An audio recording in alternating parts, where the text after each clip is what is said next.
Millions of dollars are still sitting in a bank designated for victims of the Oklahoma City bombing. The fund was audited a decade ago, and 3 years after that, the money was moved to a private trust that does not have to reveal how much money is in it or who's getting it.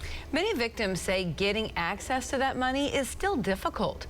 Dana Hurtnecke has been following the story for years and has this Oklahoma's own original investigation. Terrorism has struck in the heart of the United States. Our hearts are literally broken for these federal workers.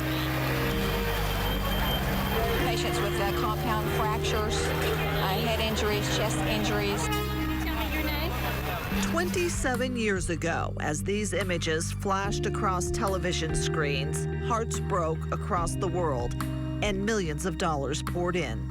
When you donate trying to help someone, you assume that the money that you've given them is going towards their needs. Yeah, he's such a tough guy, man. Dolores Watson's grandson, PJ Allen, was the youngest survivor of the bombing. You don't assume that they're going to have to fight, struggle. But Watson says for all of PJ's life, it has been a struggle to access those funds donors sent in. All the victims we talked to say the Red Cross and Salvation Army provided invaluable help whenever they needed it. But they say they continue to have problems with money put into the Oklahoma City Disaster Relief Fund, originally managed by the Oklahoma City Community Foundation, and now with the private investment firm Invest Trust. Invest Trust CEO says the company took over management of the money after the Disaster Relief Fund was dissolved in 2015.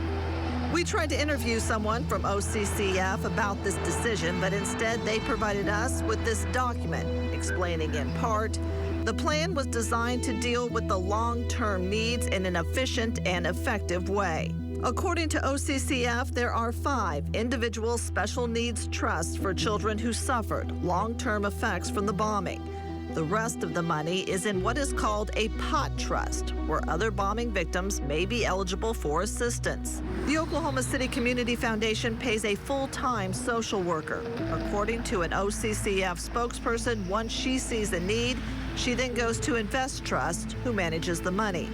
PJ received one of the individual trusts. Dolores says it was $600,000. Still, she says trying to get that money for medical expenses is exhausting and cumbersome. You talk to her, you have to wait, and then she comes back and says no, and then you have to send this, and then she comes back and says no, and then they tell you, we just can't give you a check. We have to give it to, so even things that they pay for, I have to pay for it. I send the invoice off to them. The invoice goes to whoever I paid, and then I have to wait for that person to send a check back to me. It's 26 years, I understand that, but living it day to day is every day. Felicia Joyner lost her ear and was badly injured in the bombing. Her mother, young niece, and nephew were all killed. When we spoke to her in 2012, she told us fund managers with OCCF refused her request for help. She told me that the funds had been depleted. Today, she says she's still struggling. Bombing related, what does that mean? Because to me, bombing related means physical, mentally, emotionally, and financially. Well, that's how everybody's life, whoever was affected. Invest Trust says 60 people directly impacted by the bombing are benefiting from the trust. Felicia isn't one of them. I don't get any help. I don't hear from them or anything. It is problematic as a hypothetical. I mean, that victims still are waiting for millions of dollars. Attorney Kenneth Feinberg says he doesn't know about the legality of the Oklahoma City Disaster Relief Fund specifically. He can only contrast it to the programs he's administered: the 9/11 Fund, the Boston Marathon bombings, and the shootings at Virginia Tech, the Aurora, Colorado movie theater, and Pulse nightclub. In all of these programs, every one, money comes in, claims are processed, and money is distributed directly to the victims or their families within 60 to 90 days. We should not be talking about some money 25 years later with the same overtone that we were talking about it in 1995.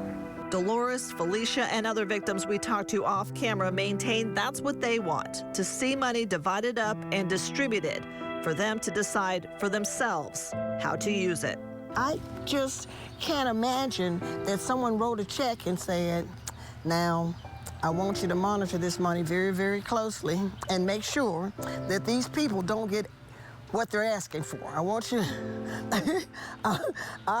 to put some restrictions on there. When we asked the Oklahoma City Community Foundation for an interview, they referred us to Invest Trust. Invest Trust CEO provided us with written answers to our questions, but also wouldn't go on camera. We've put those answers and that OCCF document on our website. Dana Hurtnicki, Oklahoma's Own News on 6.